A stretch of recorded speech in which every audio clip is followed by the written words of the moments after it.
ఆకాశవాణి ప్రాంతీయ వార్తలు చదువుతున్నది బందర జయలక్ష్మి.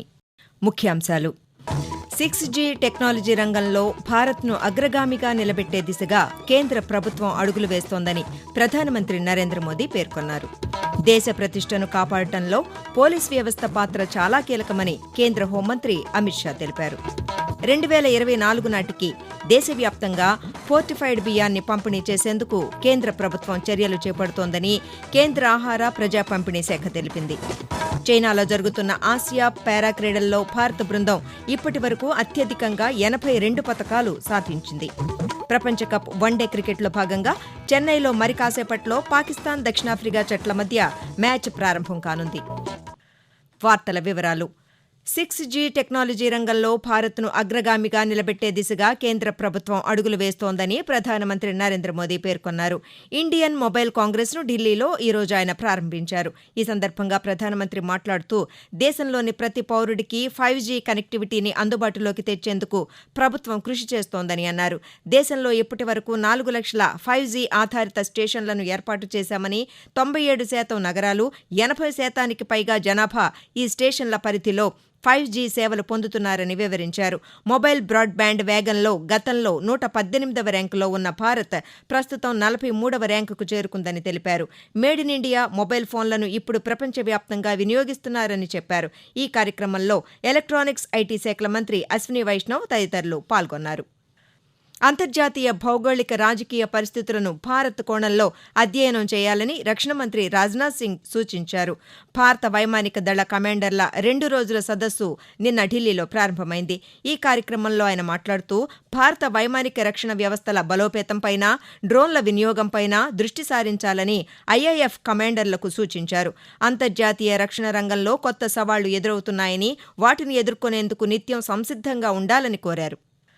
దేశ ప్రతిష్టను కాపాడటంలో పోలీస్ వ్యవస్థ పాత్ర చాలా కీలకమని కేంద్ర హోంమంత్రి అమిత్ షా పేర్కొన్నారు. దేశానికి సేవలందించడంలో ఐపీఎస్ అధికారులు శక్తివంచన లేకుండా కృషి చేయాలని కోరారు. హైదరాబాద్లోని జాతీయ పోలీస్ అకాడమీలో ఈరోజు ఐపీఎస్ల పాసింగ్ అవుట్ పెరేడ్కు ఆయన ముఖ్య అతిథిగా హాజరయ్యారు. 175 మంది ఐపీఎస్ అధికారుల నుంచి గౌరవ వందనం స్వీకరించారు. అనంతరం ఐపీఎస్ అధికారులను ఉద్దేశించి ఆయన మాట్లాడుతూ పీడిత ప్రజల అభ్యున్నతి, భద్రత కోసం నిబద్ధతతో పనిచేయాలని సూచించారు. 75వ బ్యాచ్ ఐపీఎస్ శిక్షణలో 33 మంది మహిళలు ఉండటం పట్ల సంతోషం వ్యక్తం చేశారు. సైబర్ నేరాల అదుపు, నేరగాళ్లకు చెక్ పెట్టడంలో టెక్నాలజీపై ఐపీఎస్లు దృష్టి కేంద్రీకరించాలని సూచిస్తూ और जवानों ने अपने कर्तव्य को अपने आप से पहले रखते हुए अपना सर्वोच्च बलिदान दिया है, तब जाकर आज हमारा देश गौरव के साथ दुनिया के सामने खड़ा है। आप सभी को जब तक आप सर्विस में है सदैव याद रहना चाहिए कि 36,500 जवानों का बलिदान हमारे लिए प्रेरणा का स्रोत होना चाहिए, हमारे लिए मार्ग का पथ प्रदर्शक होना चाहिए. దేశంలో రోజురోజుకు పెరుగుతున్న రక్తహీనత మహమ్మారిని అరికట్టడంలో భాగంగా 2019లో 11 రాష్ట్రాల్లో పైలట్ ప్రాజెక్టుగా ప్రారంభించిన ఫోర్టిఫైడ్ బియ్యం పంపిణీ ప్రస్తుతం 27 రాష్ట్రాలకు విస్తరించిందని కేంద్ర ఆహార, ప్రజా పంపిణీ శాఖ ఉపకార్యదర్శి ఎస్హెచ్ లలన్ ప్రసాద్ శర్మ తెలిపారు.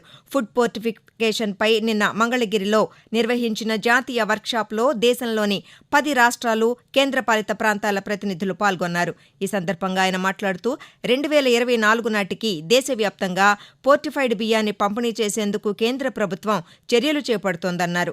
ఆంధ్రప్రదేశ్ పౌర సరఫరాల శాఖ కమిషనర్ హెచ్ అరుణ్ కుమార్ మాట్లాడుతూ రాష్ట్రంలోని 1.48 కోట్ల రేషన్ కార్డుదారులతో పాటు మధ్యాహ్న భోజన పథకం, ఐసీడీఎస్ పథకాలకు ఫోర్టిఫైడ్ బియ్యాన్నే పంపిణీ చేస్తున్నట్లు వివరించారు. విటమిన్లతో కూడిన ఈ బియ్యాన్ని ప్రజలు ప్లాస్టిక్ లేదా చైనా బియ్యంగా అపోహపడే అవకాశం ఎక్కువగా ఉన్నందున ముందుగా వారికి ఫోర్టిఫైడ్ బియ్యంపై అవగాహన కలిగించాలని సూచించారు.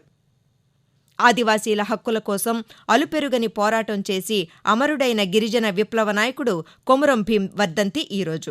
ఆదిలాబాద్ అడవులలో గోండు కుటుంబంలో జన్మించిన ఆయన నిజాం ప్రభుత్వానికి వ్యతిరేకంగా పోరాడారు. పశువుల కాపరులపై విధించిన సుంకానికి వ్యతిరేకంగా తమ భూమిలో తమదే అధికారం అని జల్ జంగల్ జమీన్, భూమి, అడవి, నీరు మాదే అనే నినాదంతో ఉద్యమించి కొమురం భీం వీరమరణం పొందారు. ఆకాశవాణి ప్రాంతీయ వార్తలు వింటున్నారు.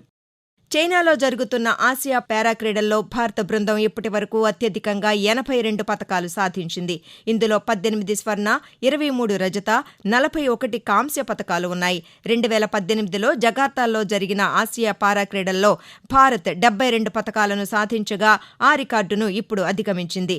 నిన్న భారత్కు 3 స్వర్ణాలు, 3 రజతాలు, 12 కాంస్యాలతో కలిపి మొత్తం 18 పతకాలు వచ్చాయి. మరో 2 రోజులు ఈ క్రీడలు కొనసాగనున్నందున భారత్ పతకాలు సెంచరీ దాటే అవకాశం ఉందని భావిస్తున్నారు. ఆసియా షూటింగ్ ఛాంపియన్షిప్లో భారత్ స్వర్ణ పతకం సాధించింది. చైనాలో జరుగుతున్న జూనియర్ మహిళల 10 మీటర్ల ఎయిర్ రైఫిల్ టీం విభాగంలో సోనం మస్కర్, గౌతమి, జాస్మిన్ కౌర్లతో కూడిన భారత బృందం అగ్రస్థానంలో నిలిచి ఛాంపియన్షిప్ రికార్డును సొంతం చేసుకుంది. యూత్ పురుషుల 10 మీటర్ల ఎయిర్ రైఫిల్ విభాగంలో అభినవ్ చౌదరి స్వర్ణ పతకం, 10 మీటర్ల ఎయిర్ రైఫిల్ వ్యక్తిగత విభాగంలో గౌతమి రజత పతకం సాధించారు. 10 మీటర్ల ఎయిర్ రైఫిల్ వ్యక్తిగత విభాగంలో అభినవ్, యూత్ మహిళల 10 మీటర్ల ఎయిర్ పిస్టల్లో ఊర్వ చౌదరి కాంస్య పతకాలు సాధించారు. అలాగే పురుషుల 50 మీటర్ల పిస్టల్లో రవీందర్ సింగ్ రజత పతకం సాధించారు. తెలుగుదేశం పార్టీ అధినేత నారా చంద్రబాబు నాయుడు సతీమణి నారా భువనేశ్వరి చేపట్టిన నిజం గెలవాలి బస్సు యాత్ర తిరుపతి జిల్లాలో 3వ రోజుకు చేరుకుంది. ఈ రోజు ఉదయం శ్రీకాళహస్తి నియోజకవర్గంలో ఆమె పర్యటించారు. చంద్రబాబు నాయుడు అరెస్టు నేపథ్యంలో మరణించిన 3 తెలుగుదేశం పార్టీ కార్యకర్తల కుటుంబాలను పరామర్శించి ఒక్కో కుటుంబానికి 3 లక్షల రూపాయల చొప్పున ఆర్థిక సహాయాన్ని అందజేశారు. ఈ సందర్భంగా నారా భువనేశ్వరి మాట్లాడుతూ నిజం గెలుస్తుందని, చంద్రబాబు నాయుడు త్వరలో జైలు నుంచి బయటకు వస్తారని పేర్కొన్నారు. నైపుణ్యాభివృద్ధి సంస్థ కేసులో బెయిల్ కోరుతూ తెలుగుదేశం పార్టీ అధినేత నారా చంద్రబాబు నాయుడు దాఖలు చేసిన పిటిషన్లను విచారించేందుకు హైకోర్టు జడ్జి జస్టిస్ జ్యోతిర్మయ్ నిరాకరించారు. నాట్ బిఫోర్ మీ అంటూ ఆమె నేడు విచారణ నుంచి తప్పుకున్నారు. విచారణను హైకోర్టు చీఫ్ జస్టిస్ ధర్మాసనానికి బదిలీ చేశారు.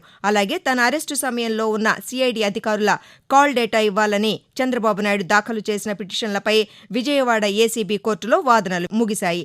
ఈ నెల 31న తీర్పు ఇవ్వనున్నట్లు న్యాయమూర్తి ప్రకటించారు.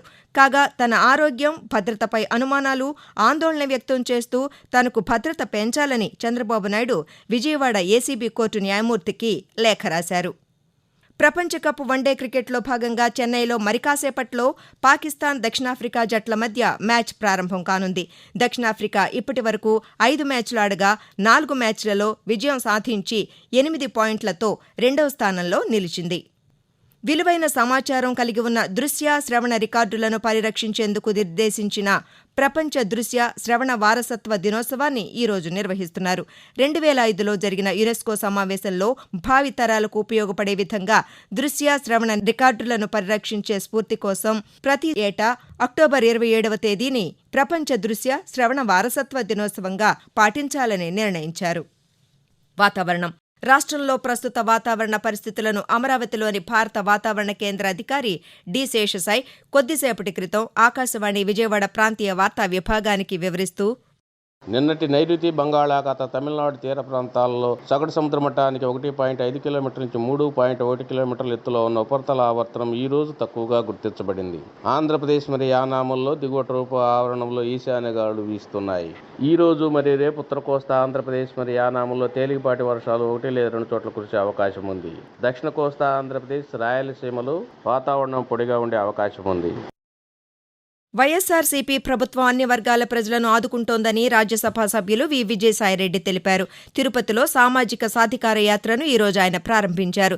ఈ సందర్భంగా నిర్వహించిన బహిరంగ సభలో ఆయన మాట్లాడుతూ 4.5 సంవత్సరాల వైఎస్సార్ కాంగ్రెస్ పార్టీ పాలనలో బడుగు బలహీన వర్గాల అభ్యున్నతే లక్ష్యంగా పనిచేశామని అన్నారు.